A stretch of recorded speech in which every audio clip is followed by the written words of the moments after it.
Hey guys, so what I'm doing now after I prime my face, of course, cleanse, tone, and moisturize using my Blush & Co. skincare products, I applied the Milk Makeup Hydro Grip Primer, and y'all, that primer is the truth.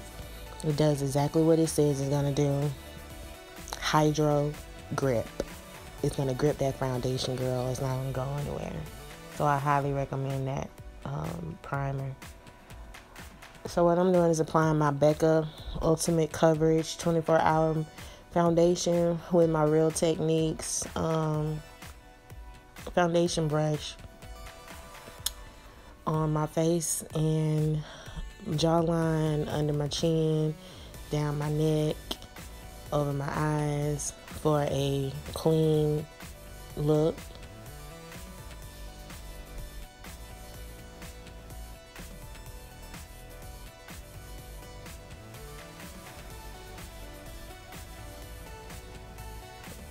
Next, I'm using my Beauty Bakery blending egg to kind of bring everything together. I'm using a Morphe palette. The name will be listed below. I'm trying to create a natural glam look, something not too dramatic but pretty. So I'm just packing my eyeshadow on with my eyeshadow brush. Using my blending brush, I'm using the transition color from the same palette as you saw, to kind of bring everything together. The focus of this look would be the transition color and the color on the outer corner of the eye, because you can't really see the eyeshadow too much on the eyelid. Now I'm applying a darker color on the outer V of my eye just to add a little more definition. Trying to shape the eye, girl.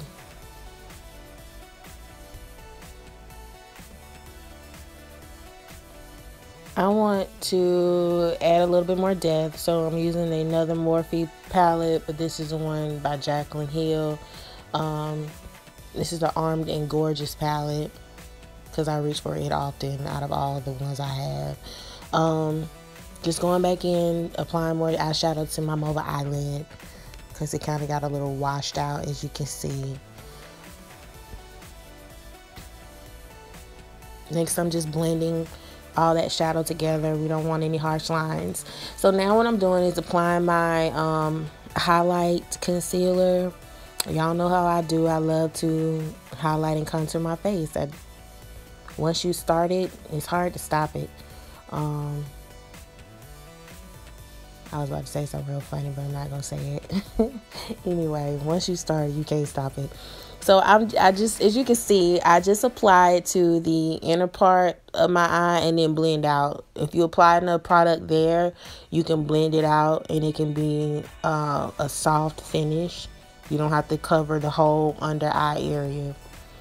Next, I'm using a densely packed brush to kind of bring everything together, because I don't want any harsh lines left behind. It happens. So to prevent this, I do this. I'm setting my highlight with the Beauty Bakery Flower Setting Powder. I swear by this product. I've been using it for a little while now, but as you can see, it kind of melts into the skin, which is what you want, because you don't want to have any flashback when you take pictures. So I'm applying it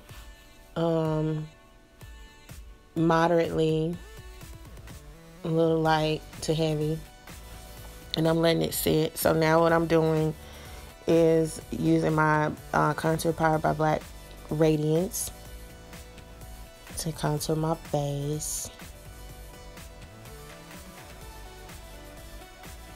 Now, I didn't do the inner part of my jaw to kind of slim it down, because I don't do that on an everyday basis.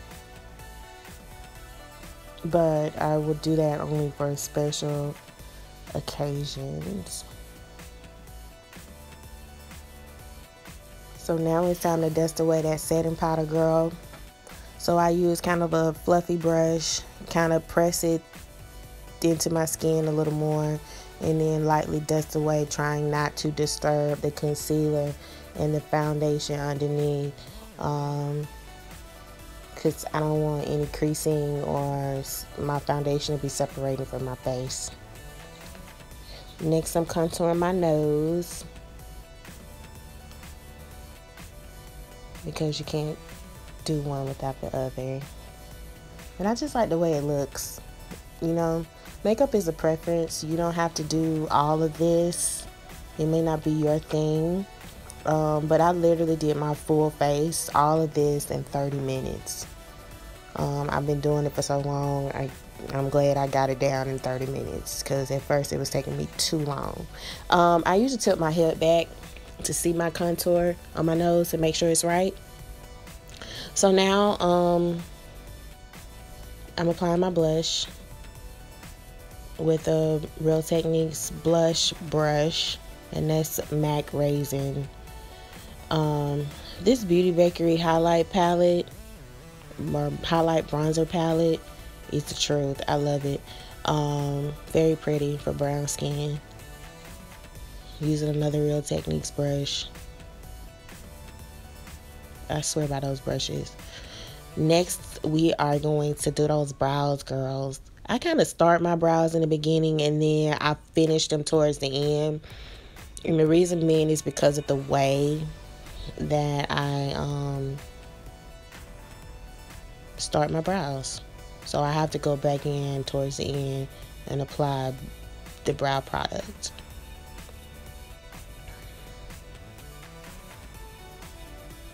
And you know, your brows are sisters. They're not twins, so they're not going to look the same. So I'm just going to brush through with my spoolie brush. Use some brow gel. Kind of make sure those brow hairs aren't all over the place. Next, we're going to go in with some eyeliner, girl. Now, I was a little bold to do my eyeliner on camera, because I typically shut the camera off and do that off camera, because one slip of the wrist and it is downhill from there. As you can see, pace yourself, girl. Pace yourself.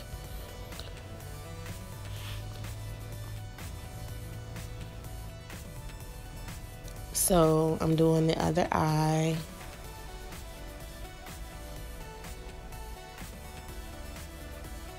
As you can see, I had to bust out my little mirror with all my little fingerprints all over it to make sure that my wing liner is, you know, on point.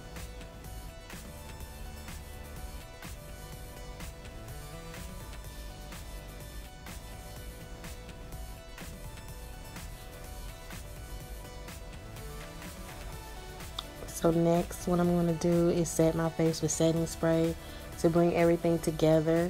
Because as you can see, I don't use a lot of setting powders. I want to start using setting powders like Jackie Aina, but that's another day. What I'm using is my favorite mascara right now by Maybelline. I swear by Maybelline mascaras. They are like affordable, but they're also the truth. I don't put liner on my lower lash line to keep my eye open. I'm applying this Beauty Bakery lippy. I forget the name, but I love it. It's pretty and it's matte, so it works for me.